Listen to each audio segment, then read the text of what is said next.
A lei da atração. Eu acho muito interessante isso, porque essa ideia foi popularizada pelo segredo, né? Por Sim. aquelas coisas. Eu vi no teu vídeo, tu disse que até que o segredo ele é bem raso. É raso. No que...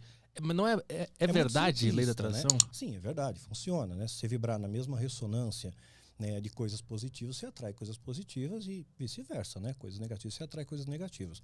Quer ver uma coisa que está acontecendo no nosso dia a dia, que eu falo até nos vídeos? Nosso planeta Terra, ele tem uma ressonância, ele ressona, né? Ele tem uma ressonância que é possível ser perceptível por equipamentos hoje de medição. E existe uma ressonância chamada ressonância Schumann, né? E é a mesma ressonância que vibra o nosso corpo. Só que essa ressonância da Terra, como a natureza foi muito agredida pelo homem, feito estufa e tudo mais, essa ressonância mudou e causa impacto nos nossos dias. Hoje, a nossa percepção temporal não é mais de um dia de 24 horas, é de 16 horas.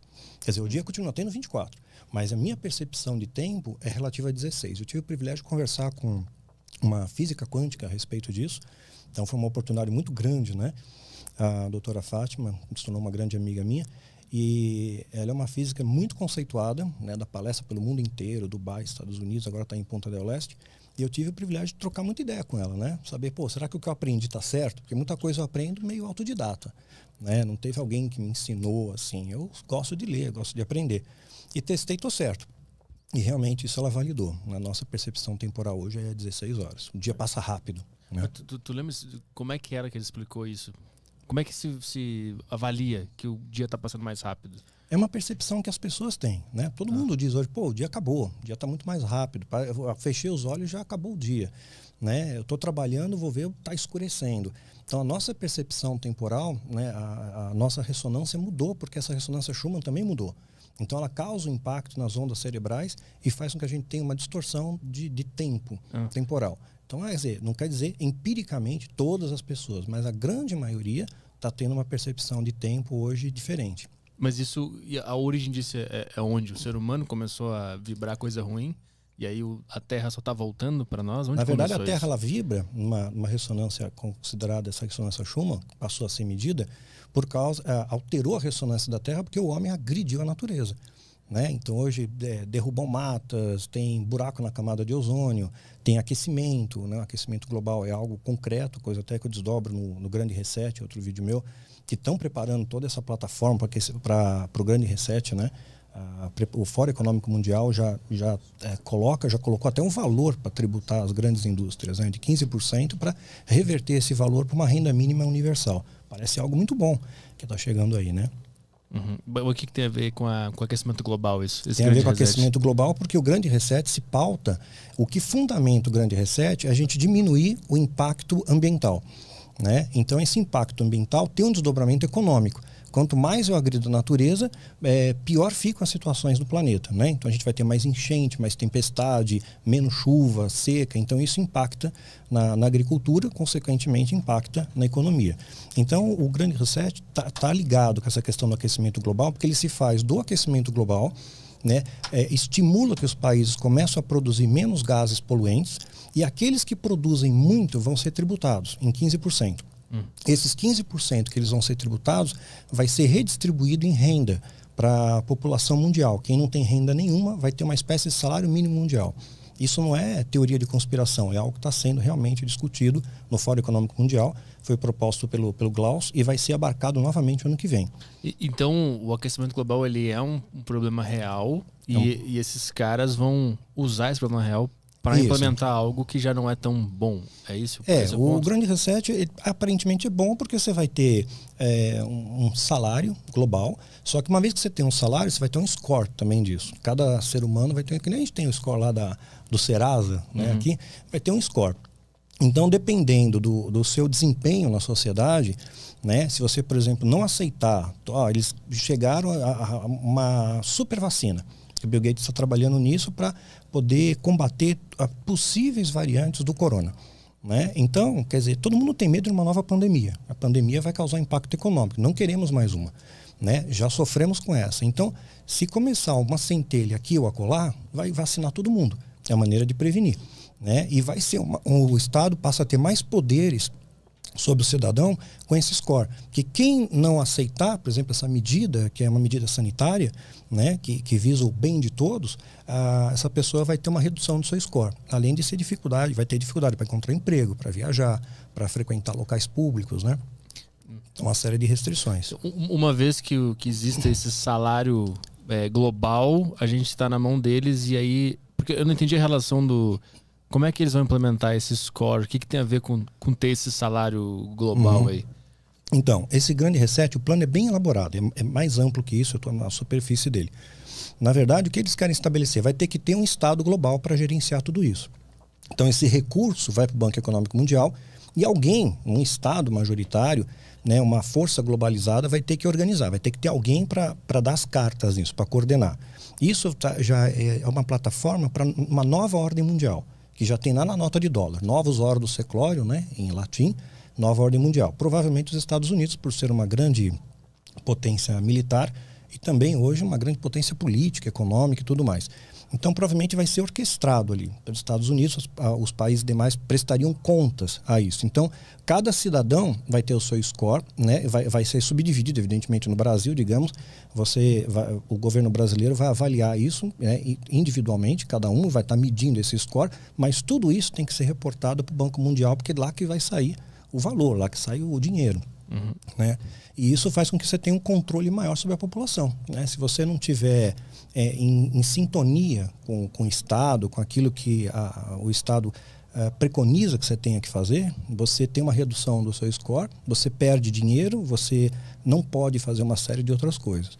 Mas qual é o objetivo desses caras? Desses caras que estão por trás da nova ordem mundial? É salvar o planeta? Não, controle. Controlar a população? Por que controlar a população? Controlar a população porque uma população que está submissa, né, que está controlada, ela não vai se rebelar. Né? Então é tipo o Império Romano, ele atacava uma população, ele submetia, ele preservava a cultura daquela população, ele não mexia na estrutura religiosa, desde que você pagasse imposto. Pagava imposto, está valendo. Então ele controla, né? Ele controla. Hoje esse controle visa, né, no meu entendimento, é um desdobramento que a Bíblia coloca, que vai acontecer nos últimos tempos, vai ter um anticristo, alguém que vai pregar valores contrários a Cristo, e essa pessoa vai passar para o mundo uma solução de paz. O mundo hoje anela a paz. Hoje, se eu pegar o exemplo do Afeganistão, né, os americanos picaram a mula do Afeganistão e deixaram um monte de arma lá para os caras.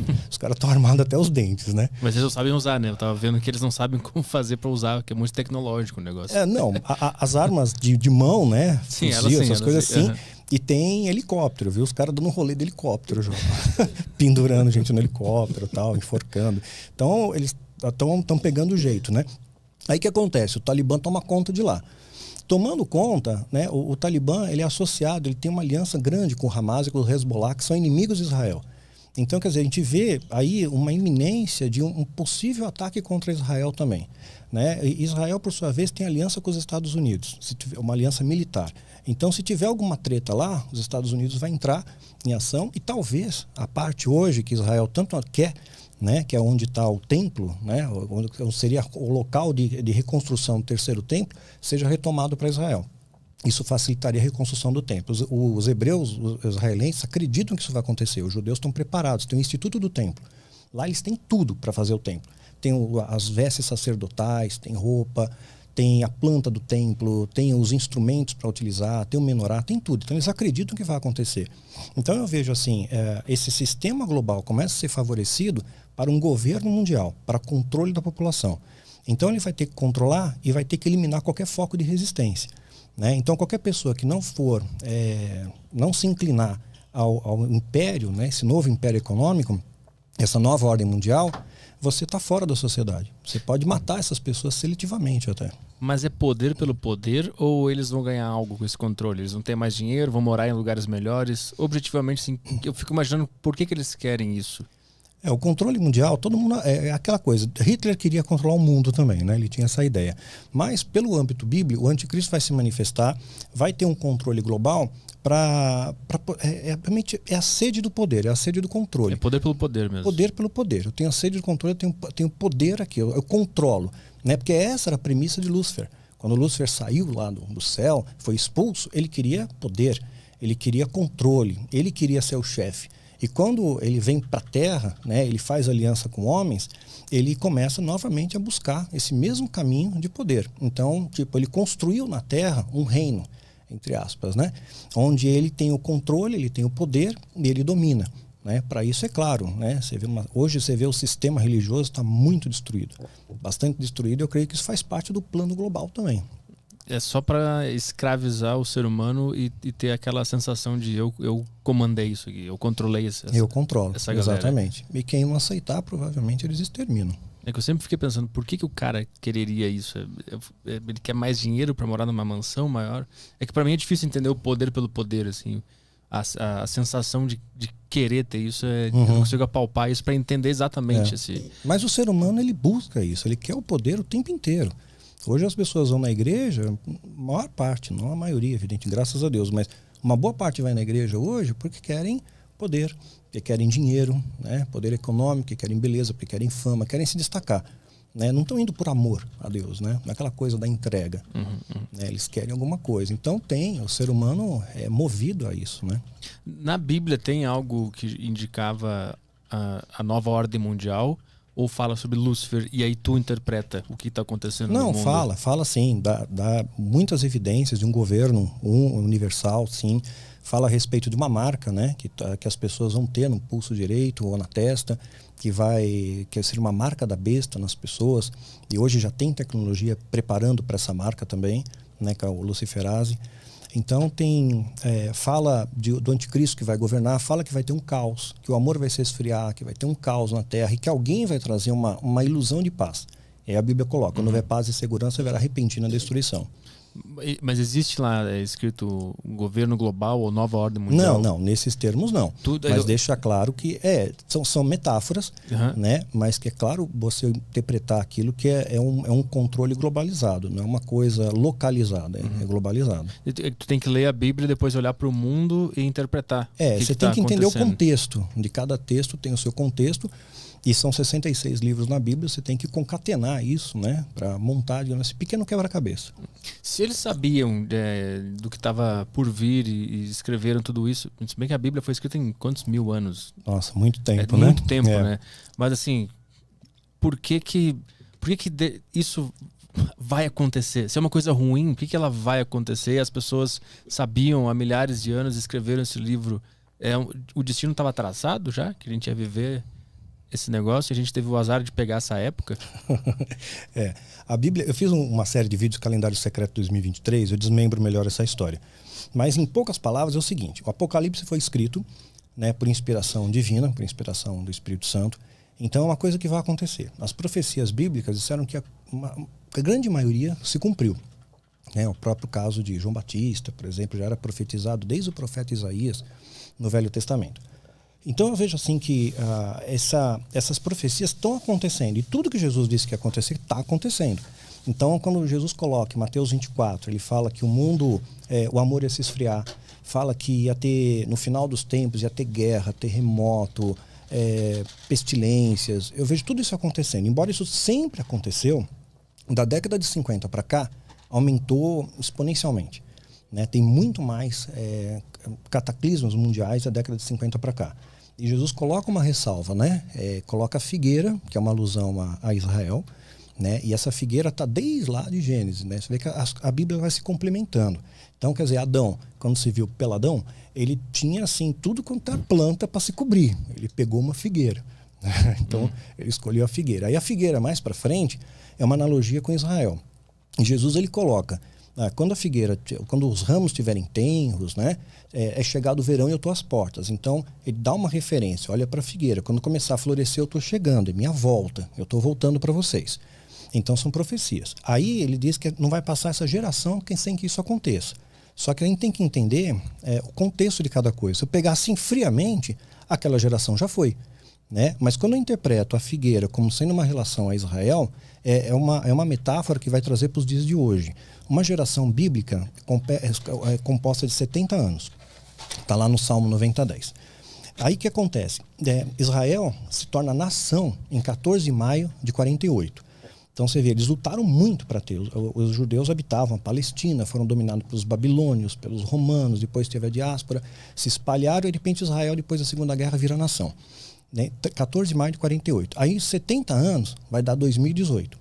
Curiosamente, nós tivemos 4 luas de sangue, uma quatria de luas de sangue, eu acho que foi dia 2015, 2016, se não me falha a memória, e é um fenômeno muito raro de acontecer, 4 seguidinha. Né? E a Bíblia também fala de sinais dos céus, são profecias, né? Fala de sinais dos céus. Quando você vê Israel é fundada, lua de sangue, Guerra dos 6 Dias, em 67, onde Jerusalém é anexada ao Estado de Israel, mais uma vez lua de sangue. Então a gente vê sinais dos céus. Aí 70 anos, 2018. Então nós vemos que Jesus está às portas, né? Começa a aumentar cataclismo, guerra, tudo mais. Estados Unidos, o 45º presidente norte-americano, Donald Trump, pega a embaixada americana e joga para Jerusalém. Isso tem um desdobramento, tanto espiritual quanto político, enorme. Né? Então eu começo a enxergar as peças sendo montadas facilmente no quebra-cabeça.